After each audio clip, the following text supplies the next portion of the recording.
Assalamu alaikum students, how are you? Hope you will be fine inshallah. Let's come to the studies. All of you open your books, page number 61. Students, this is unit number 14, climate of Pakistan, and we have read about 60-70% of this chapter. तकरीबन हम लोग 60-70% chapter का पढ़ चुके हैं. Last portion is left now. Today we will start from page number 61. In summer, Pakistan has monsoons. गर्मियों में पाकिस्तान में मानसून का सीजन होता है. Monsoon start in the Indian Ocean and arrive in Pakistan between the months of July and September. बहरे हिंद में Indian ocean से ये मानसून स्टार्ट होता है. मानसून की ये हवाएं हैं जो चलती हैं समंदर से और ये साउथ एशियन रीजन की तरफ आती हैं एंड तकरीबन जुलाई और सितंबर के मंथ में. Monsoons bring rainfall to some areas of Pakistan. Pakistan के कुछ इलाकों में ये बारिश बरसाती हैं. क्योंकि समंदर की तरफ से आती हैं तो इन्हें हवाओं में नमी होती है, पानी एब्जॉर्ब होता है और जब इन इलाकों में पहुंचती है तो बारिशें होती हैं. North Punjab and Khyber Pakhtunkhwa enjoy rainfall in summer from the monsoons. शुमाली पंजाब जो है और इसके अलावा खैबर पख्तूनख्वा केपीके का जो हमारा प्रोविंस है वहां पर गर्मियों में मानसून से बारिशें होती हैं. While the winter is cold, जबकि सर्दियां जो है यहाँ सख्त सर्द होती हैं.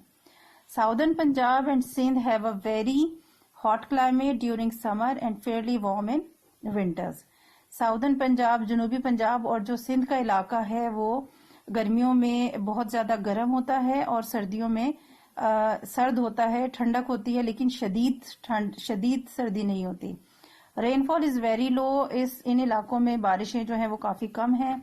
North western Balochistan is also in this region. जो शुमाल मगरबी बलूचिस्तान का हमारा जो प्रोविंस है बलूचिस्तान का, उसका शुमाल मगरबी हिस्सा जो है वो भी इसी इलाके में शामिल है. यानी वहां पर भी जो है गर्म होती हैं गर्मियां और सर्दियां नॉर्मल होती हैं, बारिशें कम होती हैं. In Balochistan the rainfall is very low and comes mostly in winter. Province Balochistan में जो है बारिशें काफी कम होती हैं और जो होती भी हैं वो सर्दियों में होती हैं. Summer temperatures are higher and the winter temperatures often remain below freezing point. इत्तेफाक से ऐसा है कि जो गर्मियों में टेम्परेचर होता है वो बहुत बुलंद होता है, यानी काफी ज्यादा होता है, गर्मी ज्यादा होती है, जबकि सर्दियों का टेम्परेचर जो है ना वो बिलो फ्रीजिंग पॉइंट होता है, माइनस में चला जाता है. Climate affects the people and their ways of life greatly. यहाँ जो आबो हवा है पाकिस्तान की, जैसा कि हमने ये पूरे पैराग्राफ में पढ़ा, कहीं बारिश है, कहीं गर्मी सर्दी शिद्दत है, मुख्तलिफ तरह का मौसम है. तो इसी तरह ये जो पाकिस्तान के रहने वाले हैं, इस इलाके के रहने वाले लोग हैं, उनकी जिंदगी पर भी बहुत गहरा असर डालता है. It also affects food, clothes, housing and leisure activities. ये हमारी खुराक पे, हमारे लिबास, हमारे रहने का तरीका और हमारी जो फारिग औकात की हमारी एक्टिविटीज हैं काम में, उन सबको बहुत इफेक्ट करता है. जैसे शदीद गर्मी होती है तो हमारे लिबास में बहुत बड़ा चेंज आता है, खुराक में तब्दीली आती है. इसी तरह से सख्त सर्दी के दिन होते हैं तो हमारी यहाँ की इस इलाके के रहने वाले लोगों की खुराक में बहुत बड़ी तब्दीली आती है. बिल्कुल अलग तरह की खुराक इस्तेमाल होना शुरू हो जाती है, कपड़े और लिबास की तब्दीली होती है. इसी तरह से हमारे काम जो एक्टिविटीज हैं वो भी टोटली चेंज हो जाते हैं.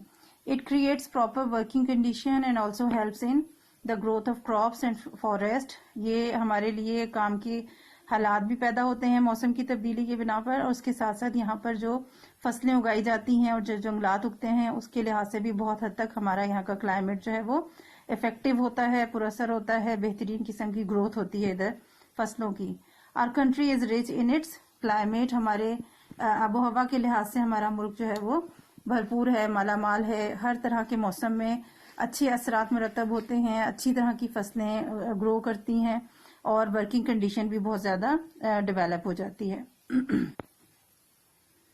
क्वेश्चन आंसर्स जो हैं वो तकरीबन हम 1 to 4 कर चुके हैं. Last question is left now. Question number 5. What do you know about the climate of Pakistan. Pakistan के क्लाइमेट के बारे में आप क्या जानते हैं. अभी जो हमने पैराग्राफ पढ़ा है वो टोटली डिटेल थी मौसम की कंडीशन की, लेकिन क्लाइमेट की जो डिटेल है वो हमने कल के लेसन में पढ़ लिया था. यहाँ से स्टार्ट करेंगे. Pakistan has a very diverse climate. Jacobabad and Sibbi are among the hottest places of the world, while the northern mountainous regions and Balochistan are extremely cold. The areas near the coast have a moderate climate due to sea breeze. یہ آرام سے define کر رہا ہے پاکستان کے موسم کو, لہٰذا کوشچن نمبر 5 کا آنسر ہم یہاں سے یہاں تک لکھیں گے. Clear? Question answers exercise B complete ہو گئی ہے. ایکسرسائز اے دیکھ لیتے ہیں. This is fill in the blanks. Dash is the name given to the changing condition of the atmosphere. موسم کی تبدیلی, چینجنگ کنڈیشنز کو, تبدیل ہونے والے حالات کو کیا کہتے ہیں؟ Weather. The study of climate is called climatology. Climatology. ٹھیک ہے. Number 3, weather conditions can be measured by dash dash dash and dash. یہ پوری اسٹیٹمنٹ آپ کی بک میں موجود ہے. Weather conditions can be measured by thermometer, rain gauge, barometers and other instruments. ٹھیک ہے جی. Number 4, dash is an imaginary line running all the way round the middle of the earth, equator. Number 5, climate creates proper dash and also helps in growth of dash and dash. ابھی ہم نے یہ last lines میں پڑھا ہے. Climate creates proper working conditions and also help in the growth of crops and forests. Clear? آپ کو یہ ساری اسٹیٹمنٹس بک سے مل جائے گی ایزیلی. آپ وہاں سے تلاش کریں. اسپیلنگز بہت دھیان سے نیٹ اینڈ کلین لکھنے ہیں بلیکس میں. کلیئر؟ کوشچن نمبر 5 آپ نے کرنا ہے, کاپی پر اتارنا ہے. ایکسرسائز آپ کی کمپلیٹ ہو جائے گی اور بک ورک آپ کا بک پہ ہی رہے گا, لیکن اسپیلنگز کا خیال رکھ کے آپ نے نیٹلی یہ بک ورک کمپلیٹ کرنا ہے. اوکے, اللہ حافظ.